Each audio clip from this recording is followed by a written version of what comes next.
Which part, old man, and I ain't got time to shake your hand. Get that side check, put it in pockets till I get back. Going downtown. Well, many longtime viewers of this channel watching me right now know that I care very little about the anime of Naruto past Shippuden's opening, or the manga, because I read that first. I do enjoy, though, the majority of the games, especially the Storm series. So when I got my hands on this, I was like, well, hopefully it's as good as the one before, because I didn't play the crossover one with the old and new. So I put this in, and I'm like, this is it? Is this the final game? And then I played it. And I'm about to tell you if this game is worth buying right now. Which part, old man, and I ain't got time to shake your hand. Get that side check, put it in pockets till I get back. Going downtown. Listen, one thing Storm does better than just about any anime game out there is the graphics. They are stunning, and I really mean that. Especially when you pull off these specials.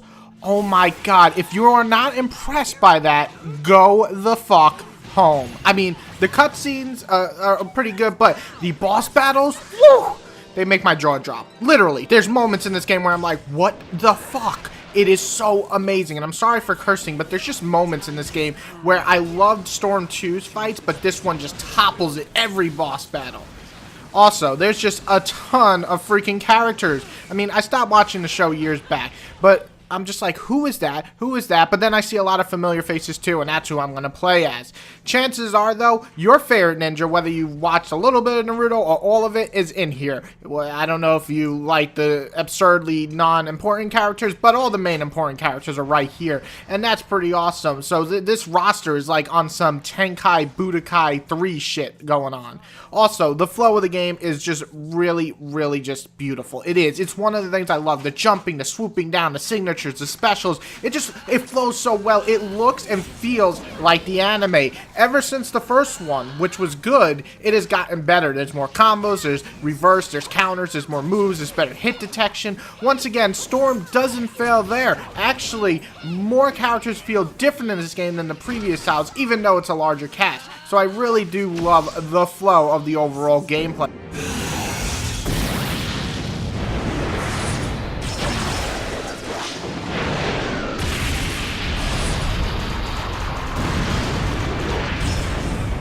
I love this leader system, and maybe it's because I skipped the last one, but I don't remember this, where you could just flawlessly switch out characters and then just rake up these sweet-ass combos and also these finishers all together. I mean, it looks like the TV show, and it is amazing to just be able to do that. I really loved it, and I don't remember that in the last one I played. So if that's something that's been there, damn, well, they really made it so easy and fun in this game that you could do it like that and switch out your team and kick ass.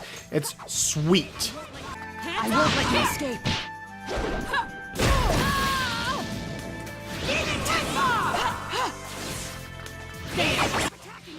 And there's the online play, which gives competitive players something to do after the 10 to 15 hour story mode, which is impressive, you know, to say the least, because story modes and fighters are usually very short. But ever since Mortal Kombat's like, yo, we're gonna step our shit up, everybody else is kind of following that here, and this does a pretty good job of giving you a story plus a pretty lengthy single player, and it's a lot better than I expected. Plus the online, if you get bored, to beat some people up. Now, I gotta talk about the negatives, and two come at me. One is just bad, one is pretty ugly. Okay, so the bad. The adventure mode is basically an RPG light. It is kind of annoying to slog through. I mean, it just takes forever to get to places sometimes. It reminds me of Naruto Storm 2, where you're walking around like these forests and the village, and you're just like, why? Why am I doing this? And then it didn't make it mandatory in this game to beat the single player mode, but if you want to do the adventure mode, they should have made it a lot more fun to actually travel around. Instead, it feels lifeless and tacked on, and it's just kind of an idea that's there, I guess, for long-term fans, but I can't imagine anyone saying, oh, this is super fun. Also, the ugly. Listen, the story cutscenes in this game, they look nice, but god, can they drag on. Exposition out of the ass, and this can be more of the anime's fault than anything, but when I watched the anime or read the manga, I didn't feel like it had this much exposition. It's been years, but oh my god, it is going to be lost on a lot of people who don't watch Naruto, or you're just like, who the hell is this?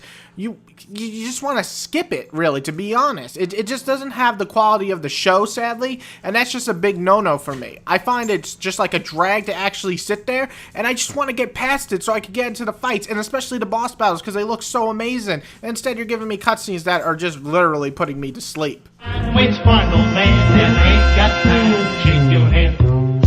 Get that side check, put it in pockets like it's back. Going downtown. Listen, Naruto Storm 4 is just as exciting as you expected. The graphics are amped up, the specials look great, the quick time events actually are fun in this game because they're part of the gameplay, and goddammit, does this game look gorgeous. And I can't get over how free-flowing it all feels. That's something a lot of games, especially anime games, don't do well, like the recently released combo mix of like all the different animes, the Victory J or whatever. Fuck that shit. This is how you do a combat system. And yes, the story sucks because it's just so much exposition and it just feels like it drags on. But if you can get past that and not worry about the RPG mode and you're more into the story and then online, you're going to have a ton of fun here. Just skip that stupid ass adventure mode because it really sucks. It's just a bunch of fetch quests, and fetch quests should be eliminated from video games altogether in my opinion, unless you were an actual RPG where you level up and get... Anyway, I'm getting off topic. This is a solid friggin' game. It is probably my favorite Storm game. I'm playing it for a few hours now and still playing it. I just like it. I love it. It looks good. It feels good. The boss battles are insane. And for a Naruto fan, this is like a no-brainer. If this is the final game that we're going to get for the Naruto series, well, you did a pretty damn good job, Cyber. So good job. Great job. You would enhance the games as they go on. So thumbs up. I'm going to give this an 8 out of 10. Go check it out, Naruto fans. Everybody else who isn't a Naruto fan, still check it out. It's actually pretty damn fun, and you might have some enjoyment from it. Everybody, have a good day. Whitey out. Peace. I don't know why I said peace. I never say that.